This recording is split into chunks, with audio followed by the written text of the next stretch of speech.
Hello, our names are Jime, Quiroga and Fernando Vázquez, and today we're going to explain the electroencephalography. First, I'm going to talk about its history.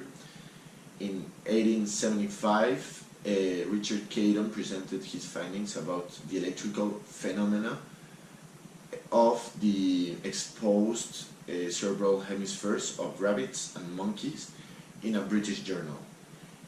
Also in 1890, Adolf Beck published his investigation about spontaneous electrical activity and started experiments in animals. Beck placed the electrodes directly into the cerebral surface to test for sensory stimulation.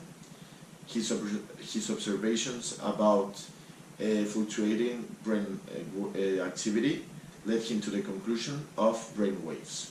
Also, in 1912, the Russian physiologist called Vladimir Vladimirovich published the first animal electroencephalography, or EEG.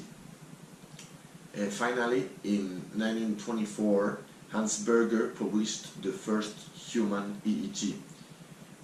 Expanding on work conducted on animals by Richard Caton and others, Berger invented the electroencephalogram, giving the technique its name. In the period between the discovery of the EEG in 1929 and the late 1960s, electroencephalographies were mainly inspected visually until digital equipment became available, which made it possible to apply for analysis to EEG data to extract the frequency content of a signal.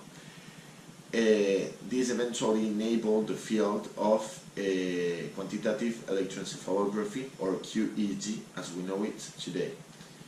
This EEG is a procedure that processes the recorded EEG data from a multi-electrode recording using a computer. A group at the UCLA Research Institute in the period between 1961 and 1974 pioneered the use of QEEG. They were the first to use digital computers in the analysis of EEG with the production of brain maps. Also, in the last 20 years, due to the increasing availability of affordable computer equipment with more calculating capacity, the field of the QEEG has expanded further and has become available for many practicing clinics. Along with this, several different normative databases have been developed and are available for most clinicians. Now, I'm going to talk about the function. Electroencephalography, or EEG, is the physiological method of choosing to record all the electrical activity created by the brain from electrodes localized in a scalp surface.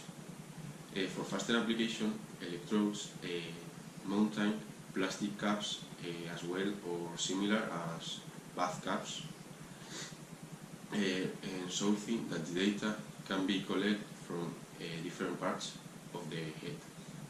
Despite its somewhat daunting name, the functioning behind the electroencephalography is very simple. Measures the electrical activity created by the organization of thousands of neurons.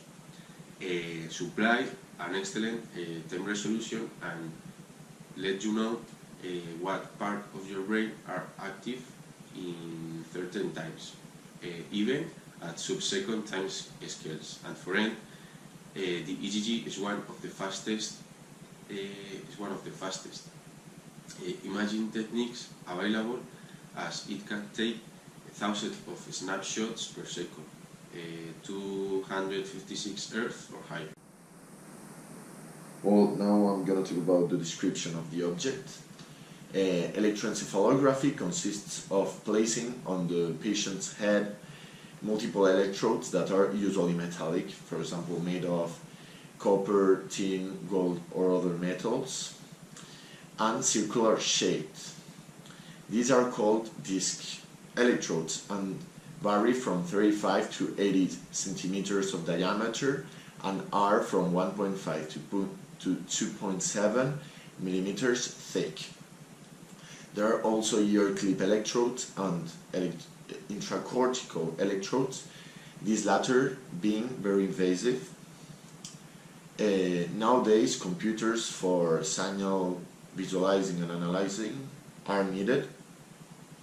There are also digital electroencephalographs composed of EEG channels in order to make connection between the electrodes and the final destination of the signal, the computer. These electroencephalographs consist of an electronic device full of connectors in which the electric wires connected to the electrodes are branched.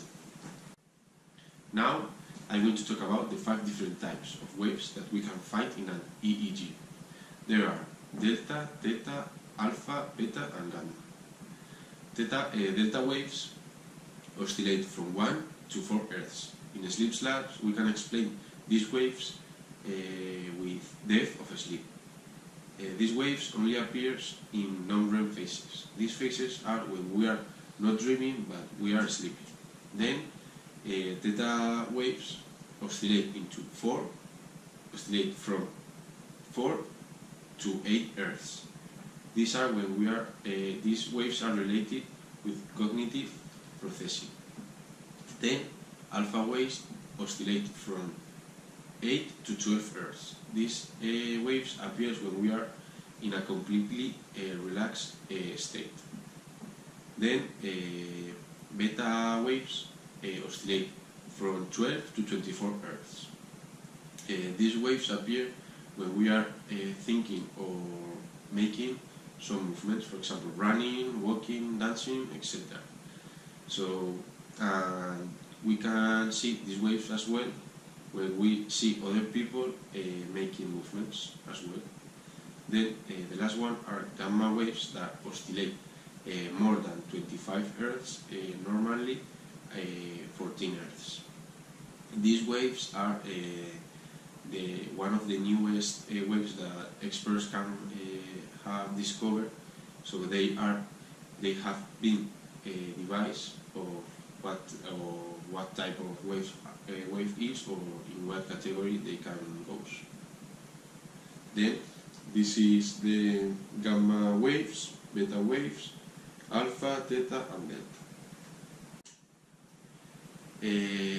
Now I'm going to explain this image. So first of all, inside of the different types of machines that can show an image of a brain disorder, there are 2 types of sleep states, the NMOR and the MOR.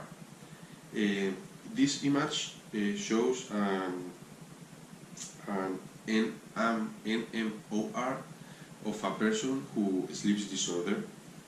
Then we have to introduce the key complement that are some shocks, negatives, and with a large space.